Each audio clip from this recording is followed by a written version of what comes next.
Hi, my name is Matthew Elias. I'm with Jonathan Serrano and Kevin Lopez. We're students at California State University, Northridge.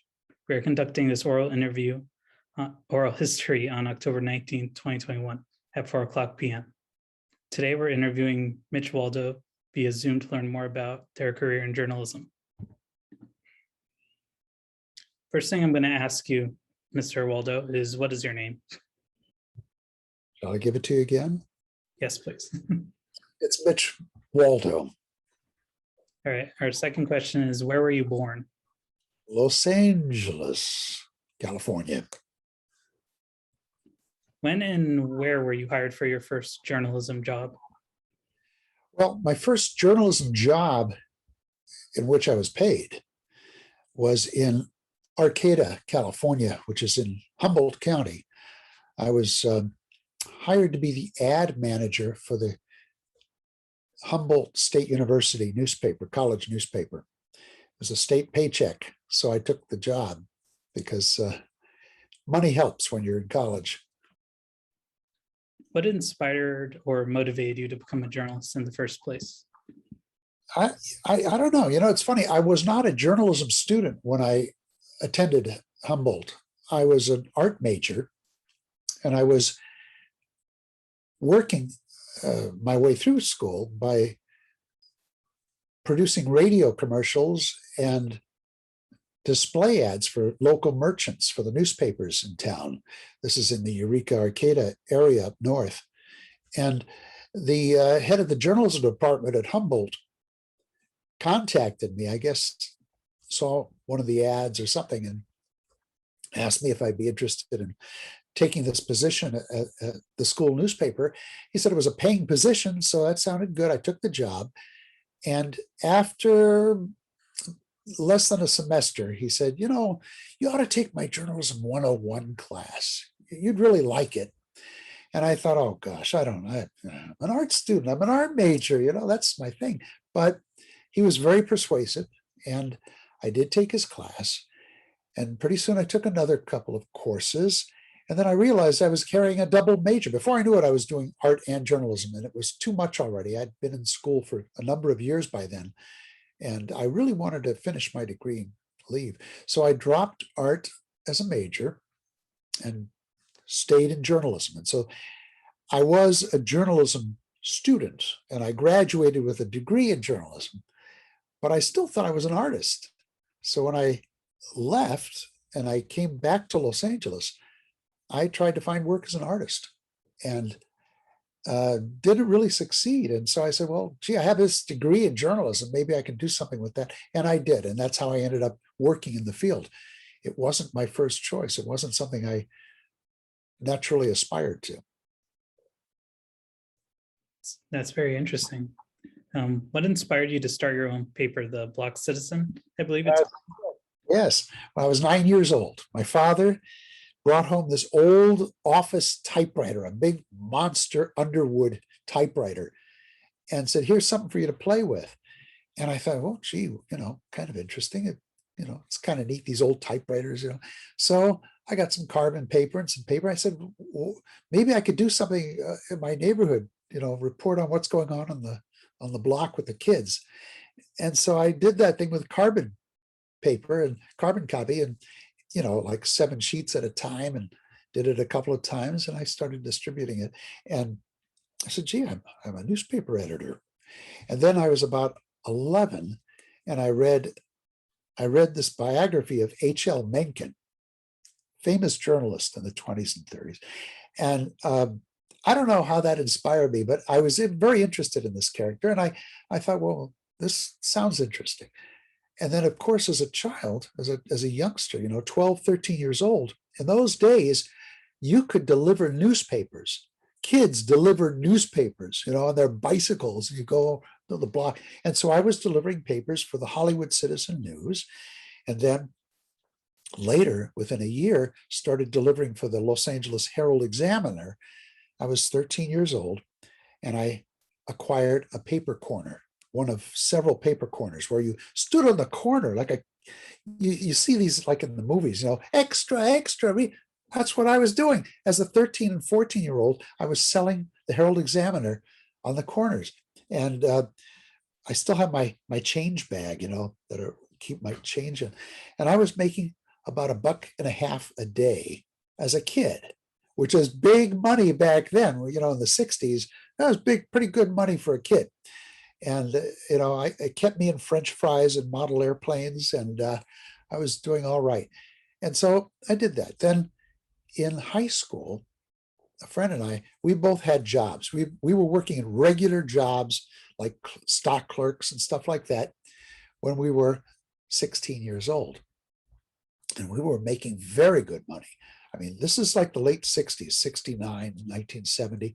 We were bringing home, each of us, about $100 a week, which is today about $350. If you can imagine a kid 16 years old making that kind of money back then, and we were buying cars and motorcycles, and it was pretty good. It was a pretty good life. But we thought that the thing to do would be to publish an underground newspaper at our high school. And we were rebellious teenagers. We had attitudes, and it was the anti-war movement, and there were all kinds of things going on. And so we published this paper. We bought a secondhand mimeograph machine, and we went down and bought reams of paper and mimeograph stencils, and came out with this newspaper called The Stash. And we put out maybe 2 copies a month. We would go in to the school after midnight on the weekends with our girlfriends, 2,500 copies, and shoot them in each of the lockers. And the school administration went crazy trying to figure out, who's doing this? And there are a lot of kids at school thought, well, I'll take credit for this. And then you get busted. But we knew, as an underground newspaper, you don't publicize yourself. It's an underground newspaper. So we didn't say anything. We just surreptitiously did this. And we got some help because we were concerned about the legalities. My father said, listen, if you guys get busted, we're not coming to pick you up. So we kept it on the QT, and we joined the Cooperative High School Underground Press Syndicate, which was based in Texas. And we were members of the Underground Press Syndicate and Liberation News Service. And we had all this content, and we were putting it in our little mimeographed one sheets.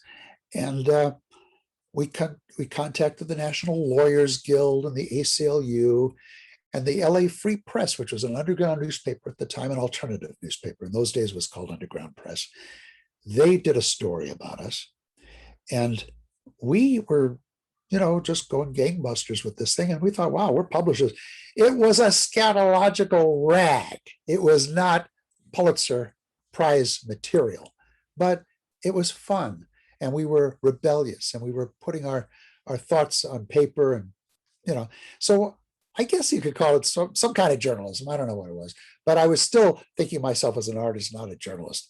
And when I went to school, I didn't really have a career objective. I just thought, well, I'll just go to college and figure out what I want to do, and drifted into art. My mother was a very successful commercial artist, and I thought I could do that. Maybe I could become a commercial artist. And that's how I ended up doing artwork and doing commercial work, and then ending up in journalism. Fascinating. I'm going to hand it off to one of my other students. They'll continue. So I know you went into detail with your career, but could you walk us through your journalist career, listing in order the names of the news agencies you worked for, or the job titles that you at what years you were at each organization? You were able to work your entire career in Los Angeles, which currently is number 2 in media market in the country. Do you wish you had worked in a smaller market, or were you just happy that you were part of such a big market? Okay, yeah, I did start in a small market, with up in Humboldt County. I did spend about 3 years working for local newspapers and radio, did a little television there, very little as a reporter. And then, of course, the college newspaper, which is, think of that really as professional, but it was a start. And after I left school, when I graduated, I came down to Los Angeles. And first thing I did was go to see my mother's agent. She had an agent representing her in her commercial artwork. Showed this agent my portfolio of display advertising and stuff that you put in newspapers. And this agent looked at me and said, you know, you ought to take some classes at Trade Tech. I had just gone through 6 years of college. I didn't want to go back to school at that point. I wanted to find a job. So I figured I wasn't going to have a successful art career if I couldn't get an agent to represent me. So I went looking for jobs in journalism, and I found my first job was at KPFK Radio, which is a Pacifica station, a nonprofit listener-supported radio station. And the woman who hired me, news director Carol Brashears, she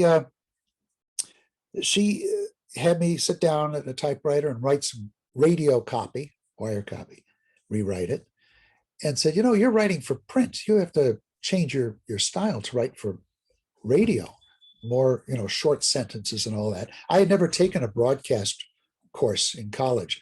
I was print oriented, I guess, and I had no background other than what I did on my own. I never had instruction on any of that. So she was very good. She helped me learn that. And within a very short time, I was the City Hall reporter for KPFK. I spent a year at LA City Hall, had an office at City Hall, covered Los Angeles city politics. And in those days, the city council met Monday through Friday. And so I was there every day, and I was responsible for coming up with 2 stories a day on my own without an assignment manager or somebody telling me what to cover. It was up to me to figure it out. And I made contact with everybody there, and I got to know people and learn the system. And on Tuesdays and Thursdays, I also covered the LA County Board of Supervisors. So I became very well versed in Los Angeles politics, at least, you know, that end of it. And after a year, a little over a year of that, I really needed to make a little more money to support myself. So I took a job with Trade Service Publications, which was a company that published manuals and catalogs and stuff like that. And I was an editor. I hired on as an editor. And really, it was boring. I was totally bored. I was sick bored, just sitting in that windowless room, row upon row of desks with people editing copy. That's all we did. And I just had to get out of that. I had to get out of that and find a regular, real journalism job outside of just correcting numbers and looking through, you know, items on catalogs. And so my old news director, Carol Brashears, was now at KFWB, which was a very, very large all news radio station. It's no longer that, but in those days it was. Our competitor was KNX News Radio.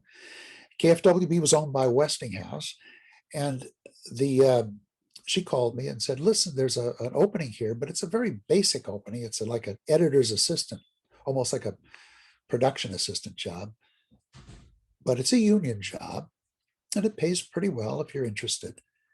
And I said, sure, yeah. So I went over there. I had to quit my other job. It was very hard. It was tough. They didn't want me to leave. I was such a good editor, but I was bored. I wanted to get really into hard journalism.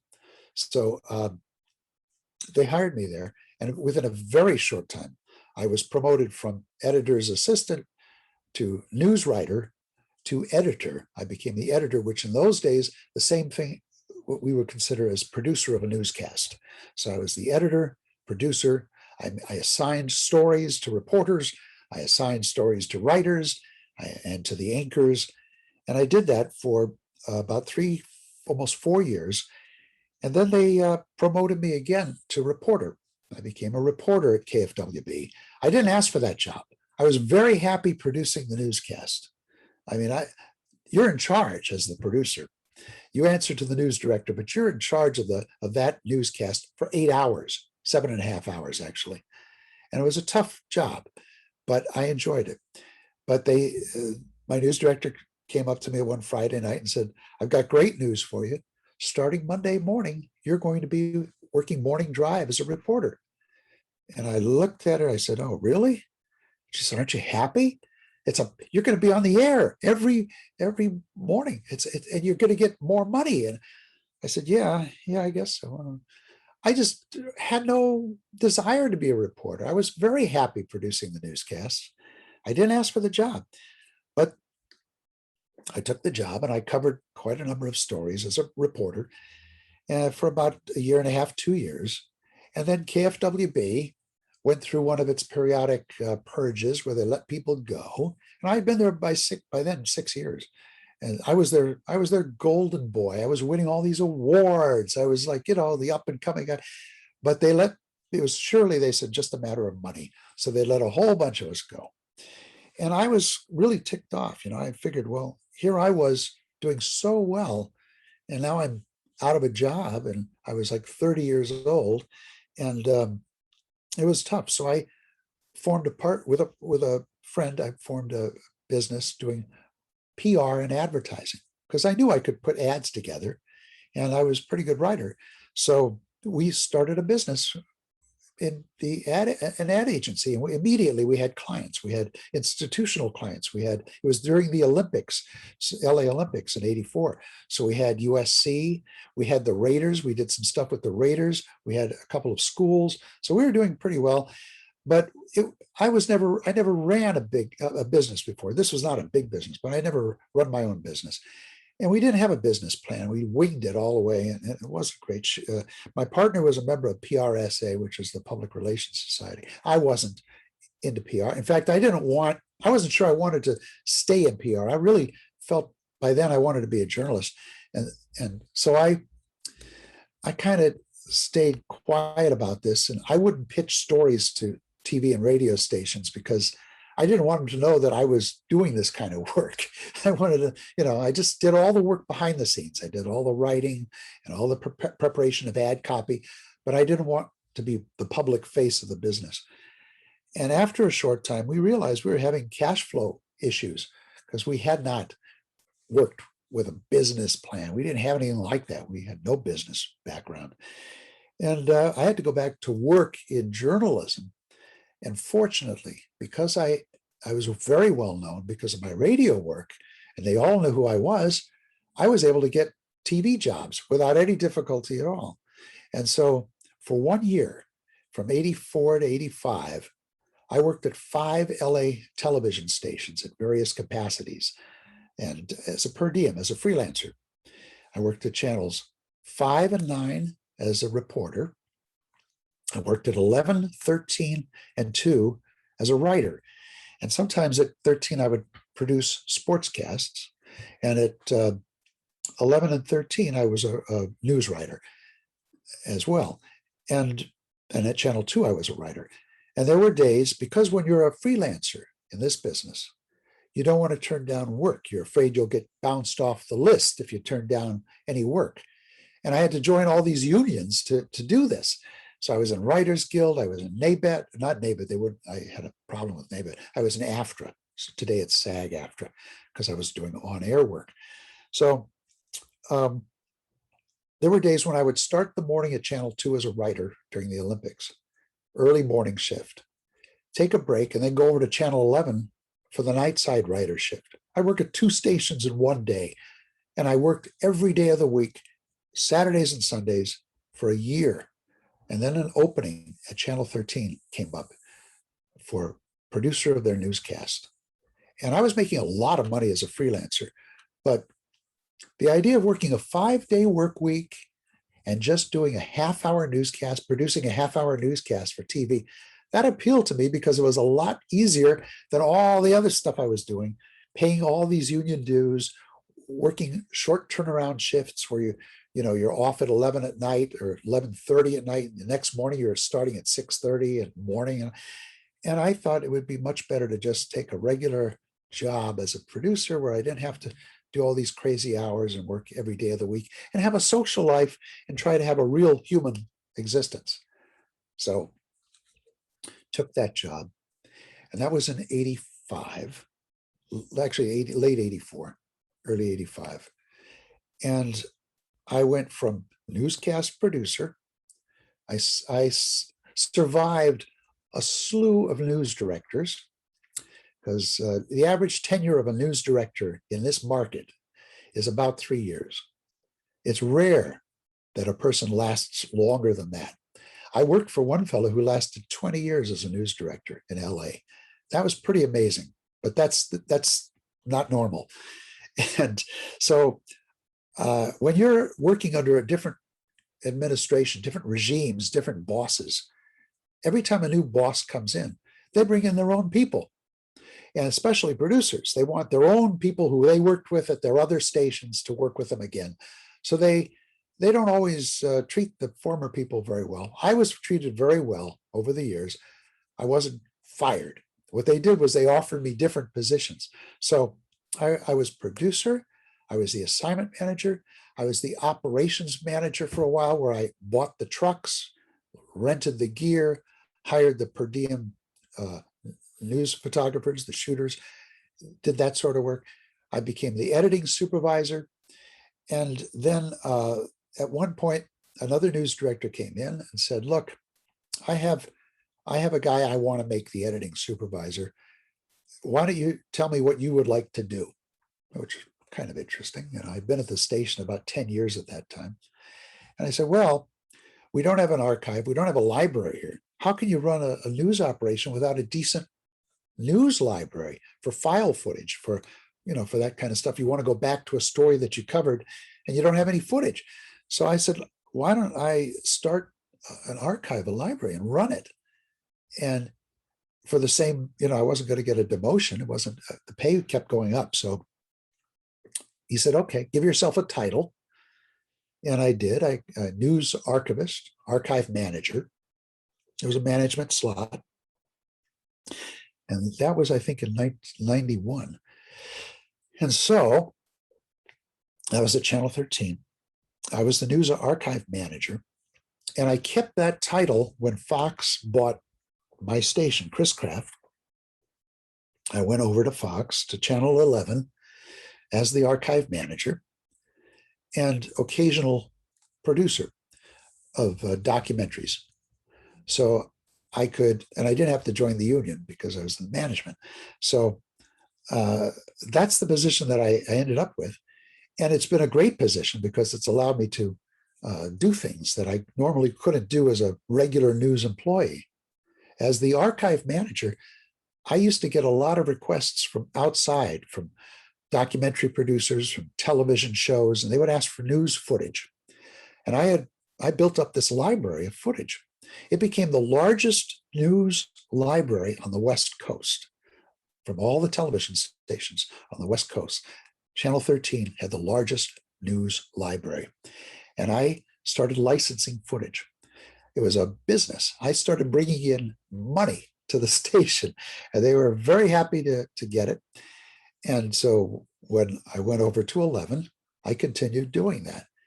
And it's basically been what I have done for many years. Still a journalist. I'm an entrepreneurial journalist. I produce documentaries. Well, I haven't done that recently, but I'm retired now. But I was doing that and helping people put their programming together, licensing footage. It's been a lot of fun. And so I've had a great career doing that. Your career sounds amazing. You went from one thing to another, and you always had a backup plan. Yeah, well, Kevin, you also asked me if I felt about working in the large market. And, LA to me is not it's a big market, but it's my hometown. To me, it's not, I know LA very well. My mother grew up in Boyle Heights, and she was the editor of her high school, thing. We've always considered LA a small town because I'm just very familiar with it. So it's like I've never really had to leave. And the advantage of working in a town where you grew up is that you know everybody, you know how things work, you know the neighborhoods, you know the geography, you know where you are, you're never lost. And especially when I was the assignment manager and I was sending crews out to stories, I knew how long it would take them to get somewhere. They couldn't pull the wool over my eyes. When I was a reporter, I would go out with a crew and they'd say, we need a weather shot. So the crew, we'd be in Hollywood, and the crew would find the slowest possible way to get downtown to shoot a shot of the downtown skyline. And they'd take the slowest route they could because it was overtime for them. They make all this extra money. I knew the kind of shenanigans they pull. So I was really good at, working it out. I would tell people, if we have to go downtown, if we're in Hollywood and we have to go downtown for something at 5 PM, I said, I don't want you on that freeway. Take Sunset Boulevard. I would tell them how I want them to go. I said, we didn't have Waze or any of those things back then. It's just, I knew the fastest way to get to wherever we had to go. So working in LA for me was just great because I knew the territory. And I enjoyed working in the small towns, Eureka and Arcata when I did that. But these were small towns. I mean, nothing really happens in these towns. Nothing happens. LA, everything happens in LA. It's just the most exciting place to work.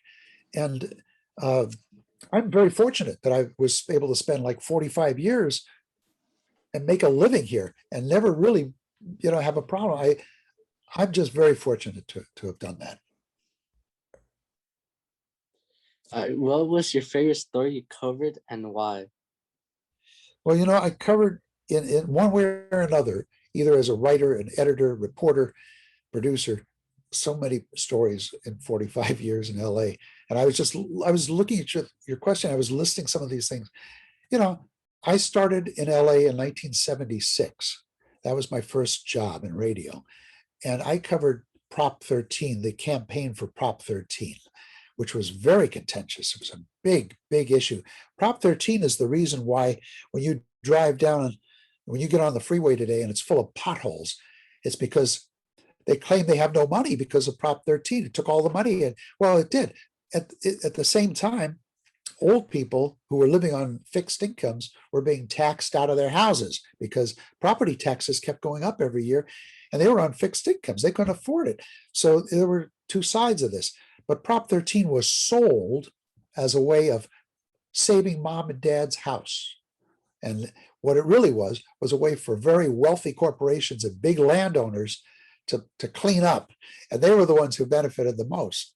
But I covered that issue. I covered those politics. I covered the school integration in the Los Angeles school system.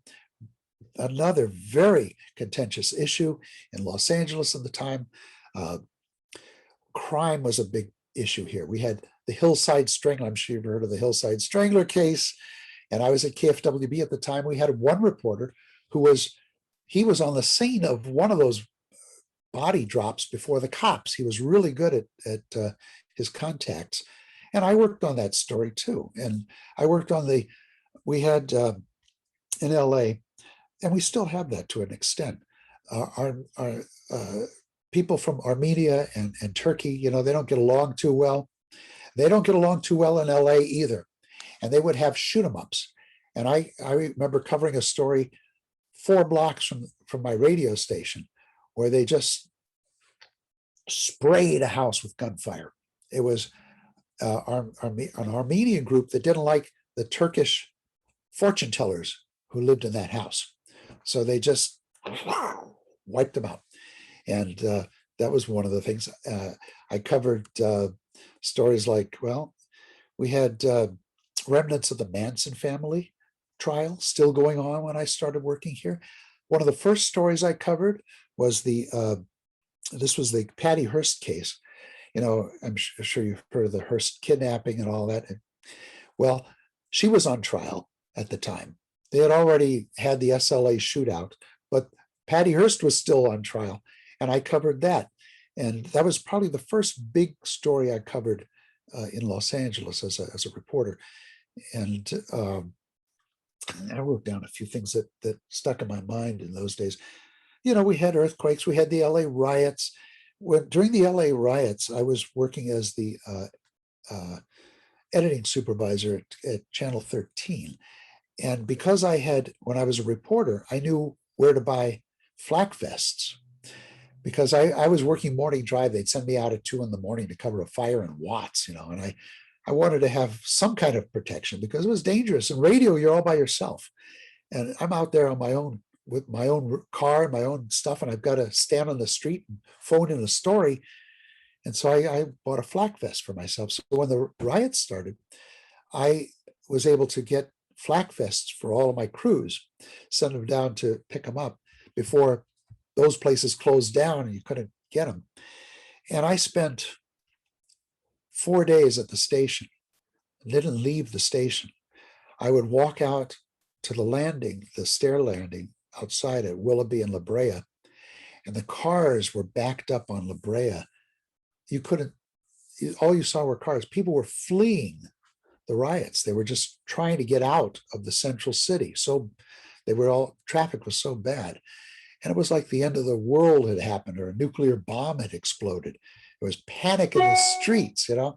And so it was a very rough time, dangerous time. My wife was working in El Segundo, and I told her, don't try to work your way back. We were living in Pasadena. I said, don't try to work your way back up to Pasadena. You're not going to make it. Stay in El Segundo. Just stay there. Find somebody to stay with for the next day or two until things calm down. And of course, things eventually did calm down, but it took a few days, and it was very dangerous. We had a helicopter pilot and cameraman. It was Bob Turr, or at the time Bob Turr. Now it's Zoe Turr, and covered that story for us live. And it was just awful, awful time. And for people to be out on the streets, very dangerous. I mean, very dangerous. Hollywood, everywhere was affected. Nothing, no community was untouched. And so that was a major event that I covered. I had mentioned that I covered this fire in 1982. It was a Garden Grove. It was I was in radio, and in radio you work by yourself. You don't have a crew. You don't have another set of eyes or two sets of eyes. As I started in television, you have two people with you. Now it's just one person, but a camera. But I was by myself in radio, and I was sent down. It was you could tell bad things were going to happen because the Santa Anas were blowing and the things were catching on fire. So I drove down to Garden Grove in my mobile unit, KFWB, and I could see parts of these big plexiglass signs for businesses flying through the air over the freeway because the winds were it was incredible. The winds were so fierce. And I knew this was going to be a bad day. And I could see the fire in the distance as I get to Garden Grove, not very far from Disneyland.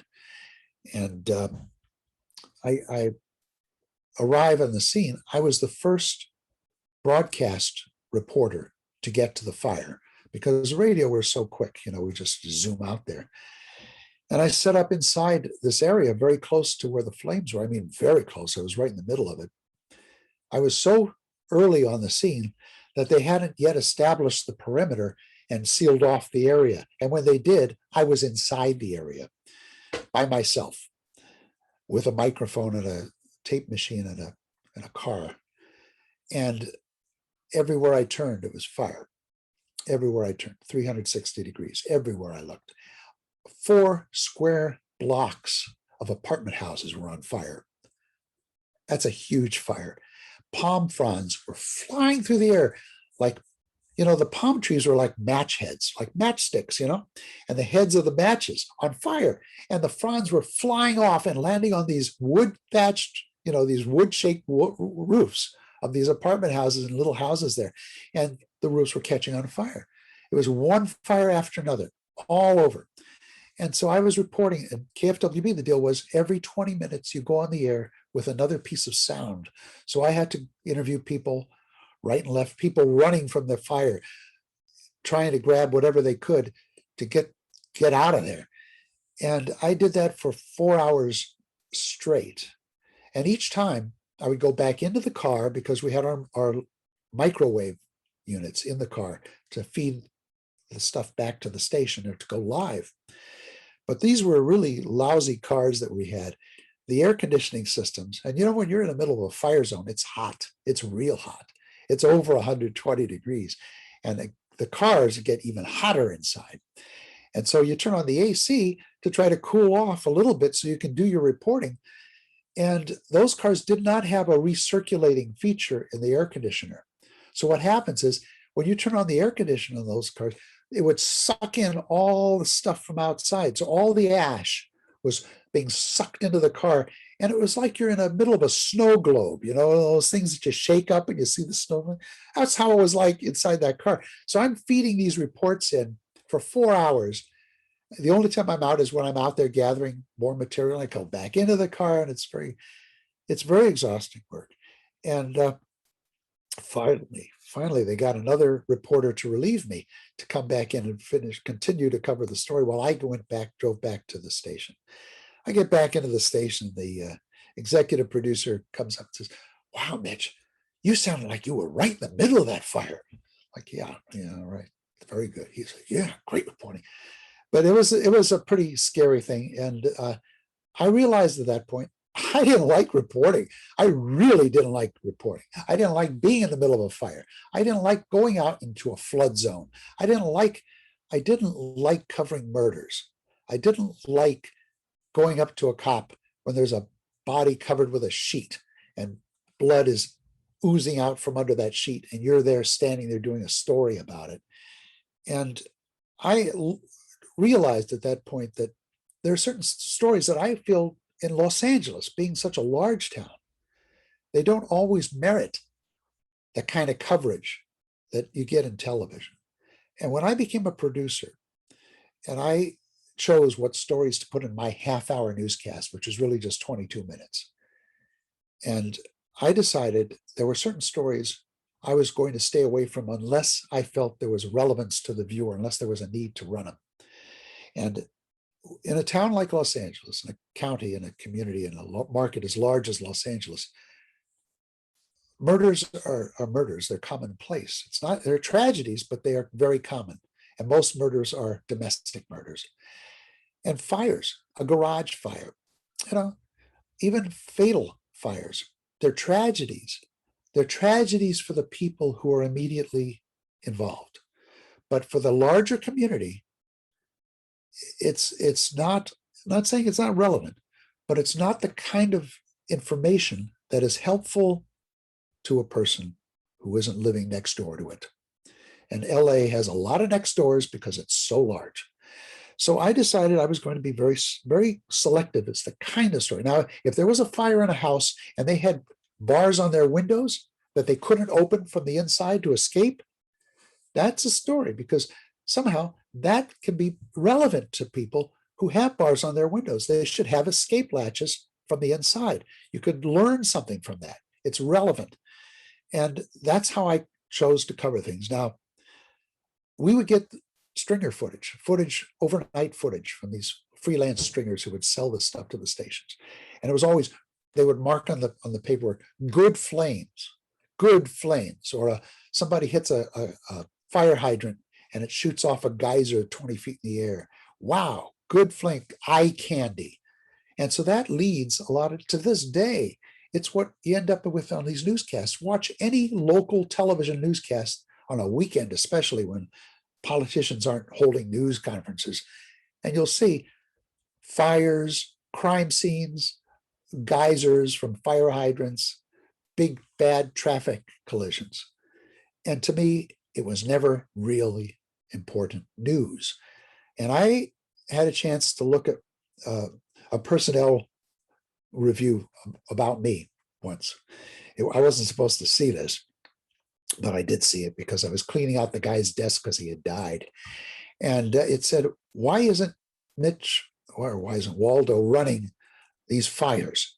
There's such good video. Why isn't he running it? And the person who had died was a consultant. And he wrote back to them, give him his head, let him make his decisions on this. And he stood up for me. And I have to say that I'm one of the few people who felt that way. A lot of people don't. They're pressured into running stuff like that. And I just wasn't. To this day, I feel very strongly about that. So I have a news philosophy. I developed it when I went into radio, and I carried it over when I went to television. So big stories to me are stories that affect lots of people. And I was fortunate that I covered a lot of those stories, like the earthquake, the 94 earthquake affected lots of people. And even whatever role I had in coverage, whether it was assigning crews or being a reporter or even logging the footage for future use, to me, the big stories are the ones that I kept in my files in my library as needed, because they were so big and very important. What was your favorite? I mean, the question I was gonna ask you is, walk us through what was the most memorable group working with you during your career. I would say, because radio, radio, I worked with some great people. I was young. I was like, when I started KFWB, I had been in radio for a bit, but when I went to KFWB, the big time, the really big station, where we had 13 reporters, 13 radio reporters, and 24/7 coverage, which meant you always had people editing or producing, writing, memorable people who I grew up with listening to on the radio, and I got to work with them. And later in television, the same way. I would say that the people who were most influential, the most important to me at the time, were at KFWB. And so I worked with, I won't name them because names don't probably mean much to a lot of the people who are going to watch this, but they had been in the field, they had been in the business for decades, some of them. They go back, many of them went back to the early 1950s, late 1940s. I looked at them as old people, some of them, but they were I'm older than all of them now, but at the time they were in their 50s, and to me that seemed pretty old, and 50s and 60s seemed pretty old. I was 25 years old, and they taught me a lot. I learned from them. I learned from these colleagues who had been in the business for years. I learned how to write. I learned how to avoid the use of cliches in my writing, and how to really edit copy for air, how to, and I do this to this day. I write in very short sentences. I follow the format that I learned in radio. And when I went to television, it became even easier, because TV, you let the pictures tell the story. And in television, I got to work with some great people, some, people who people like Ralph Story and Bill Stout. I got to know those folks. I got to work with them, and it was a big thrill for me to have that opportunity. So yeah, those were the colleagues who I valued so much, because television is very collaborative. Radio, you're pretty much on your own when you're out there as a reporter. But television is a collaborative business. So you're going out and you're working with a crew, somebody shooting for you. And then you come back in, you take it in, and someone edits with you. So you work with an editor. And I had a great editor who I always worked with when I was doing documentaries. And we won a lot of awards because of his talent.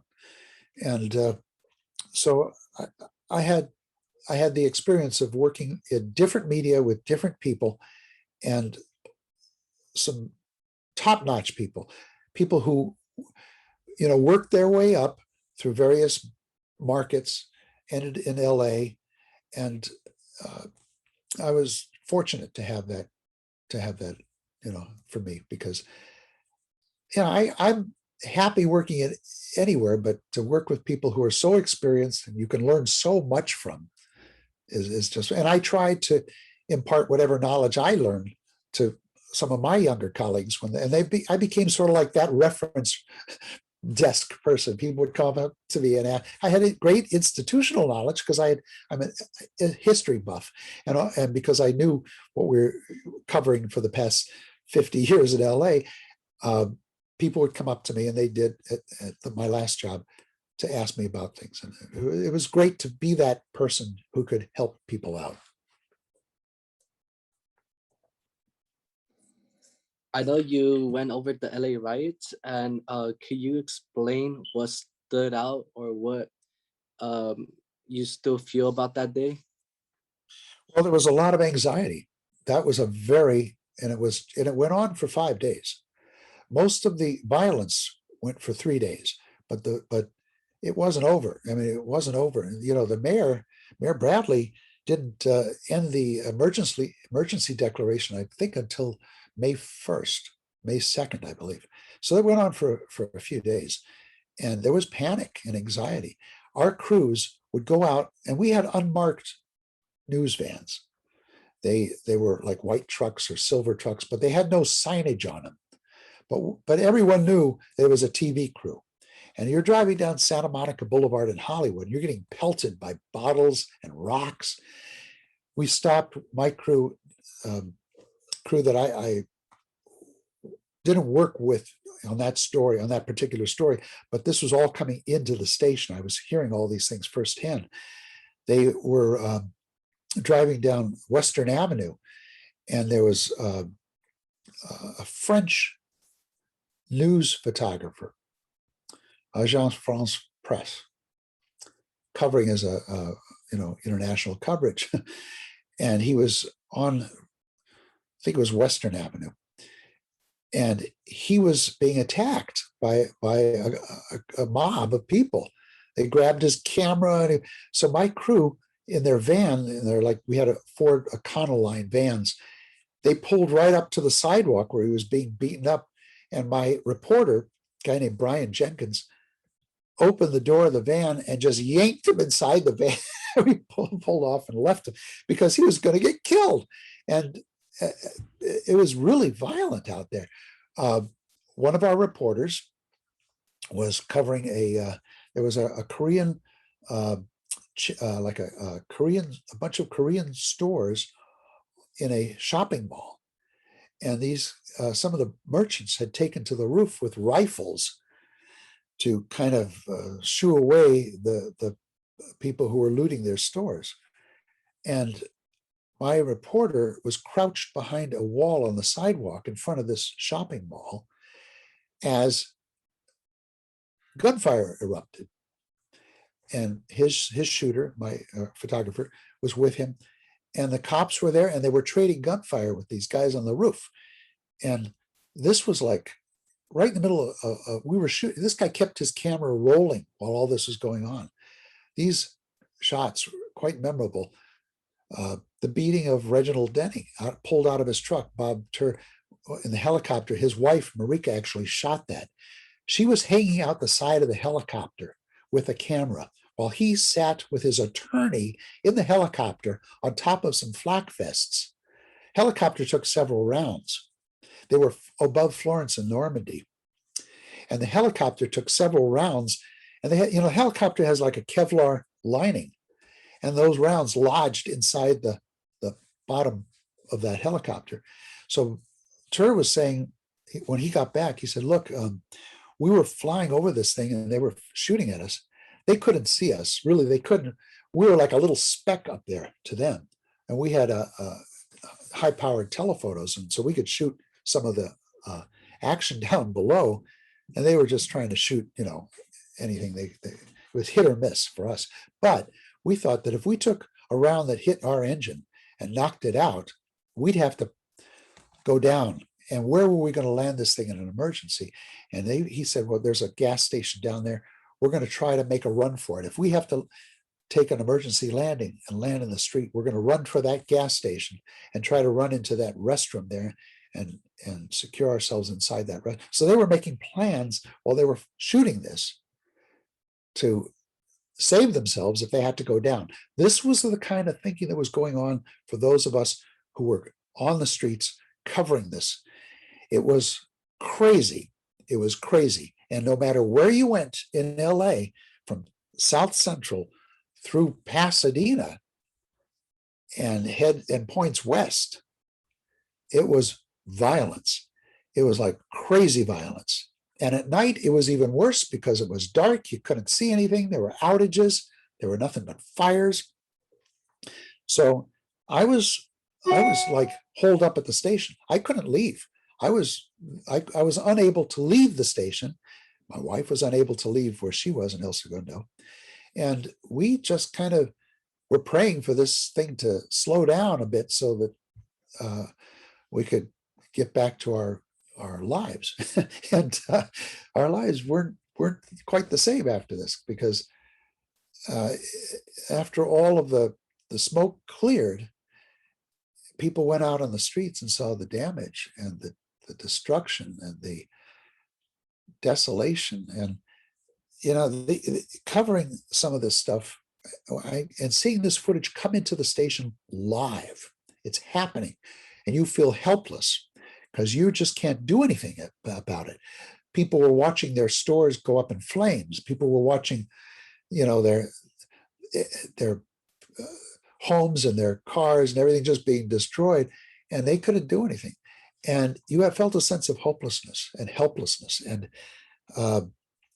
it was a very, very tough time. And then I had to spend hours and days looking at every piece of footage that came into the station. The live material, the stuff that came out of the cameras, the taped material. And we had hundreds of hours of this, hundreds of hours. And so while the riots were over for a lot of people after 4 or 5 days, I was looking at the riots for months afterwards. Every day, I went through every bit of footage, writing down what it was, what happened, who was, what damage occurred. And this footage became part of our archive for the stations. It was the most thorough documentation that any TV station had done for this kind of footage. And years later, and I was licensing this kind of material for documentaries. I don't know if you're familiar with the movie LA 92. It was a HBO, I'm sorry, it was a National Geographic, a Nat Geo film. And it won an Emmy and it won an Oscar.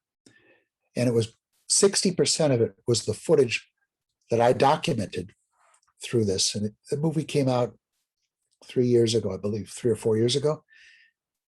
And this was years after the LA riots.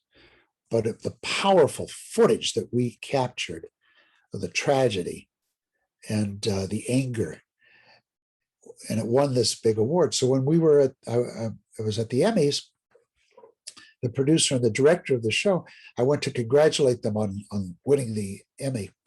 And they said, you know what, if it wasn't for your documentation, if it wasn't for your footage, we would never have been able to put this thing together.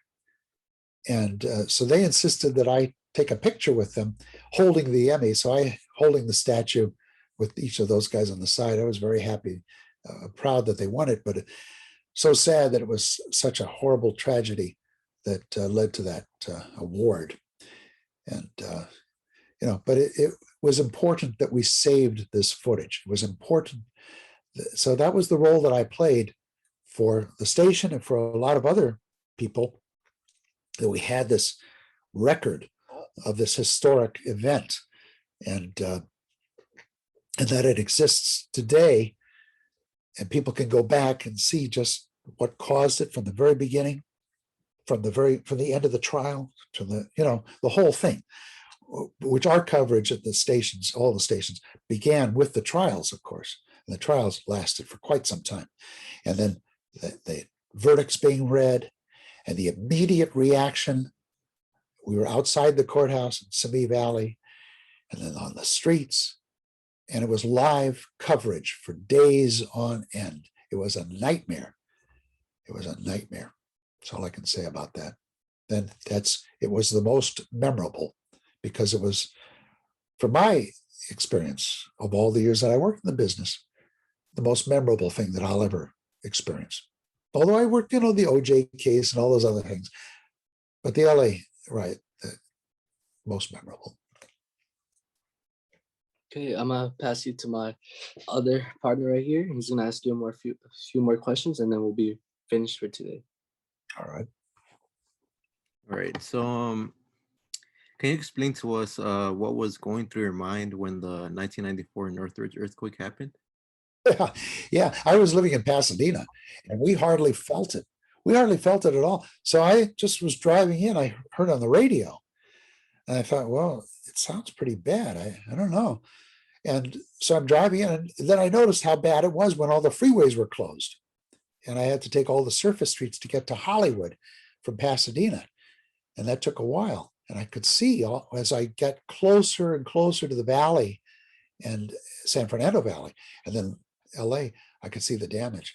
And I knew this was going to be one of those days where I might not get home for dinner. And, it certainly was, because unlike the LA riots, this thing wasn't a matter of violence. It was a matter of just destruction. And the destruction was massive. So I can't believe it. I'm looking at the stuff that's coming into the station when I finally get there. All these collapsed freeways, the overpasses just collapsed. Then, people who are driving on the freeways, the earthquake hit, the 6 a.m. hour. I mean, I think it was 6 a.m. It might have been 4, but I think it was 6. And people driving in, just starting their days. And they're just suddenly driving, and it's dark still. And suddenly the freeway's gone, and they're over the freeway. They just collapse. And it was just freaky. And we set up our helicopter, and we could see dust rising up from the mountains over the pass, like Santa Susana Pass, and over the 14. And you could see that the earth was still shaking. And people were paralyzed because they couldn't get anywhere. We just took rolling shots, driving through neighborhoods. You could see the damage, apartment buildings, pancake, rescue efforts. It was sad, just so sad. And you're watching this stuff, and I'm thinking, wow, God, how do you escape something like this if you're in the middle of it? And a sense again of just how small and weak we are as human beings, that Mother Nature can shake you off like a flea. and that was it. And the people who died, the injuries, the triage centers that were set up. There was a hospital, there was a Kaiser hospital in the valley in Panorama City that pretty much collapsed. And people were in the parking lot being taken care of. And they'd set up their triage units there. So they had, the red, the green, and the yellow for various degrees of injuries. And you could see the injuries. I mean, a lot of broken bones and panic, and just people were in shock. You witness this sort of thing. It's hard on a large scale as this was. And again, Los Angeles, such a large area, and the damage was so widespread that you just realize how insignificant we are in the face of a natural disaster like this major earthquake was.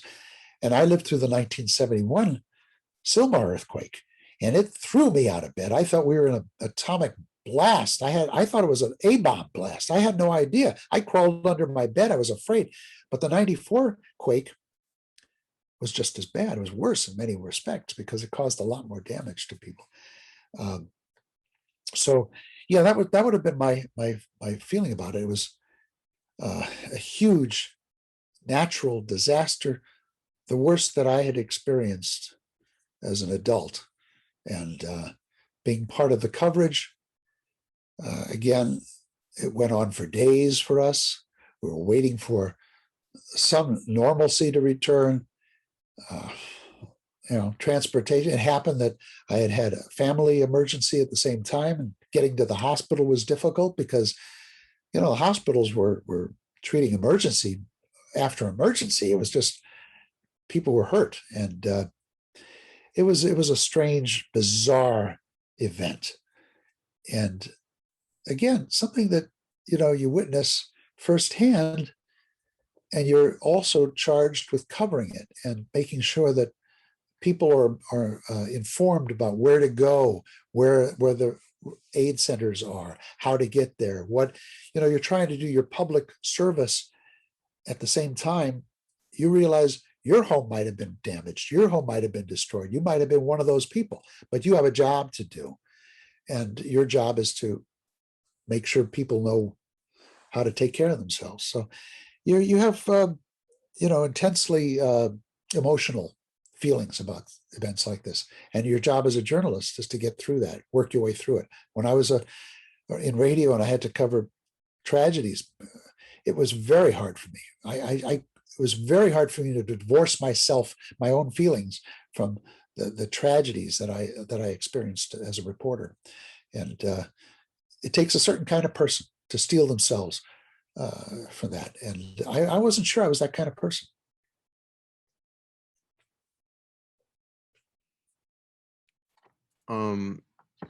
I imagine that, man, must have been hard.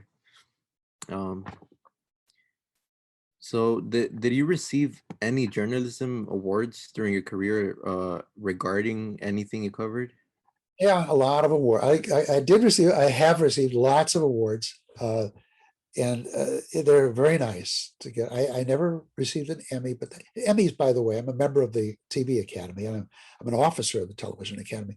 But Emmy awards are not journalism awards. A lot of my colleagues in TV, that's the big award they want. They all want to win an Emmy, but that's not a journalism award. A journalism award is a Golden Mike or a Murrow Award or a DuPont or a Peabody. Those recognize excellence in journalism. And I've never won a Peabody or a DuPont. I have won a regional Murrow Award, regional for big television television writing. And I'm very proud of that, a Murrow Award. I've won, I think, four or five LA Press Club awards for series that I've produced, TV and radio series over the years. I won a Valley Press Club award. There used to be a Valley Press Club. I don't think there is one anymore, but I won one of those. I have, it's the LA Press Club Award. Most recent one was for live coverage. When I was at KFW or KTTV, very early on, we decided to do a webcast. Nobody was doing webcasts from television stations. So we had to do something. We figured, well, what are we going to, let's do a traffic show on television. Like, what good is that if you're driving? Well, I don't know, but it was something. It was a 90-minute daily show where we sit in the studio. I was an anchor. I co-anchored this traffic show for, I think, 3 years. And the deal was, we talked to the CHP guy, we have him on, we'd show a traffic map. So if you're planning your commute, this is the information we did for 90 minutes live, ad-libbed pretty much. We had a director, we had 4 cameras, studio cameras on us, and nobody wanted to do this show because, first of all, I was co-anchoring with, say, a reporter or an anchor who did the television stuff, and they didn't get extra pay for doing this, and they didn't want to do it. So they were bored out of their minds doing it. And I was managing, but they asked me to do it, and I'd do it. One day, we were doing our normal traffic show when a report came in through the assignment desk that a bus in Boyle Heights, a school bus with kids, had flipped over. It had been in a collision with a small car, a BMW, and the bus flipped over, and the kids were in the bus. And it was a emergency rescue. So suddenly this mundane daily traffic report became a big breaking news story. And because we had a webcast rolling and we were on the air with this webcast, we were the only television station covering this. We had our helicopter up over it. We sent a reporter out to it. So I was anchoring a regular newscast on the web.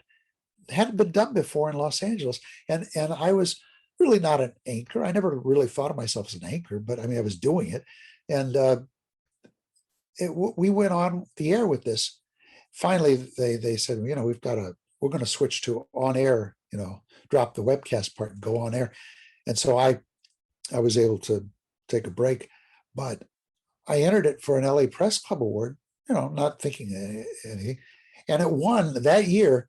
That was in 2010 for the best live coverage of a breaking news story in the whole LA market of all television coverage. That year was this webcast. And I'm very proud of anchoring it because I'm not an anchor.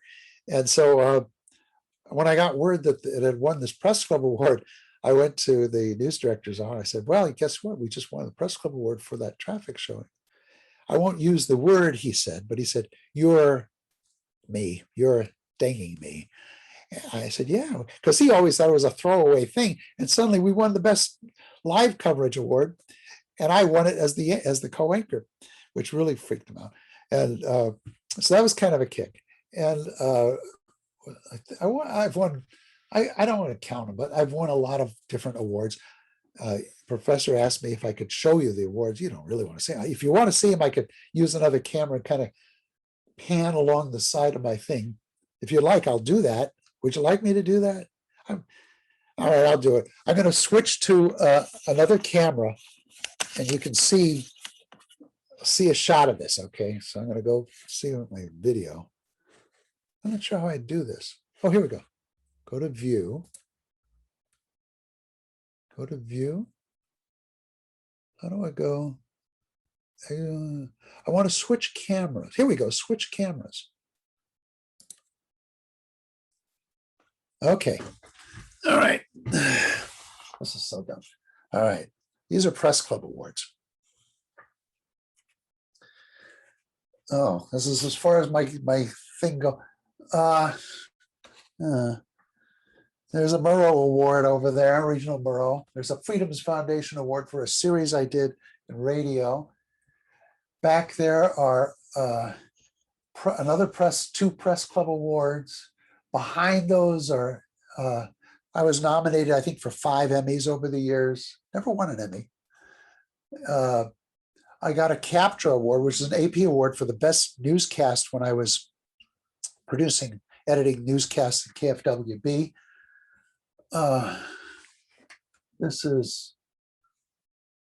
There's an entertainment award. I went for some for some documentaries I did. I think I've got about maybe 15 different awards up there. I don't know. I will tell you this about awards. I'll tell you. I'm going to set this down. Go back to my other camera. Go on. Switch. Oh. View. What did I do? Switch camera. Okay. We're back. I'll tell you this about awards. Awards are wonderful. You feel really good when you're on your way to the ceremony or dinner or whatever it is. You're thinking, wow, this is my night. I'm going to pick up, maybe I'm going to get this award. And or if you're in an Emmy or something and they announce you and you go up there to pick up the Emmy or the golden mic or whatever it is that night, and you take it back to your table or your chair, and people are looking at the award and they're thinking it's great. You're thinking it's really great. And it is really wonderful that night. And you put it up on your shelf or you put it on the wall or whatever you do with it the next day. And maybe you have a collection. And the next year, somebody else gets an award. It's not you, it's somebody else. You have that award for that night. That's your award.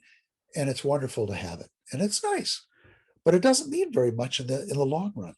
And in the long run, the best awards to me are the ones that my colleagues, not other judges, but my colleagues, people I've worked with, or the people I know in the business, or the people I've had a chance to meet over the years. They said, you get this award. This is great. And I feel good about those, especially because it's my own people judging me, my performance. But in the end, there are a lot of things that I think were really great that did not win awards. And I felt should have won awards, but didn't win awards. It's all subjective, and you never know how it goes. I'm happy to get them. I'll tell you something else. I go to a lot of estate sales. I'm an archivist, and I collect things. And invariably, you're gonna go into a garage at one of these estate sales or garage sales, and you're gonna see a box or two. And in those boxes, you're gonna find plaques and trophies and all this stuff that somebody won at one time in their lives. And they've moved on. They've either died or they've moved on, or they don't want that stuff anymore. It's baggage. They don't want it. And it's sitting in a box and nobody wants it. Nobody values it. So you can't throw it in the grave with you. It's something you value at the night you get it. And it's nice. And I have friends who've won lots of awards. And, I don't know, mine are way up at the top of my bookcase. Nobody sees them because unless they come into my office, I have nowhere else to put them. I don't know what to do with them. I'm happy to win them. I'm happy that I won them. They're nice. And, and many of them I never even entered. Somebody else entered the contest, the competition. And I'm glad that I got the award, but I didn't seek it. And I'm happy I won them. I don't know. The Murrow is nice because that's a journalism award, and the LA Press Clubs are something special to me because they're people I work with and respect that a lot. And so that's my take on awards. It's not not my big thing, but it's nice to have them. Better to have them, I guess, than not have them. But I don't know. Enough of that. Anyway, what else? Don't want to waste too much time on that. All right. So the question to end off the interview, do you have any advice for aspiring journalists? Yeah. I'll tell you my advice. If you really feel you have to tell stories, and there are things that you in your community, in your neighborhood, in your life that are important, and you feel people should know, you tell them, and then you're a journalist. You tell them. You make a living doing it. You're very fortunate. You can make a living doing that as a journalist. But today, the business of journalism, the field of journalism, it's so weird. Broadcasting, as I knew it, I'm the last really generation of broadcasters. Streaming has taken over broadcast. Television, as I grew up and worked in it for all these years, I had a general manager at a TV station. He had retired. We had lunch, and he said, this was about 20 years ago, and he said,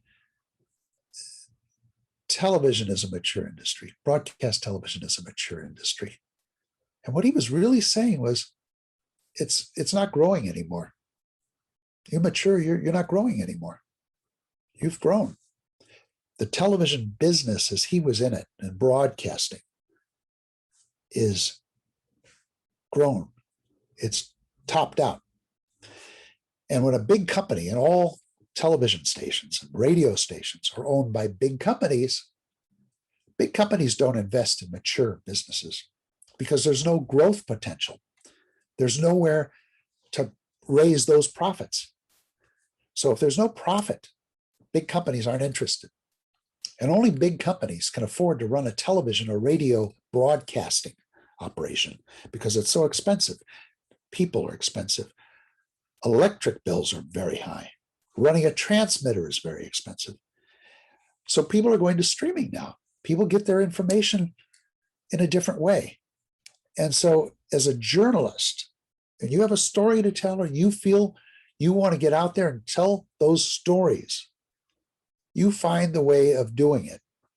And whether that is on a streaming platform or on a blog or whatever you do, even if it's broadcasting in its late years, that's what you do. You follow that interest and you keep your eyes open for where the field is headed so that you don't get stuck in a dead end field, in a dead end platform.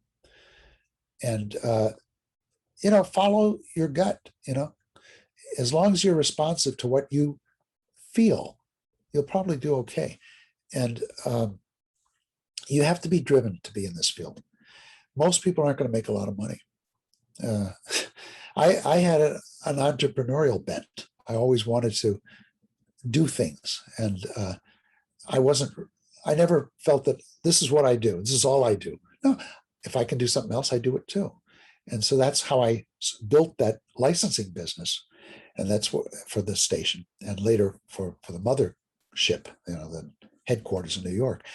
I felt that I'm interested in the business. I'm interested in what we do.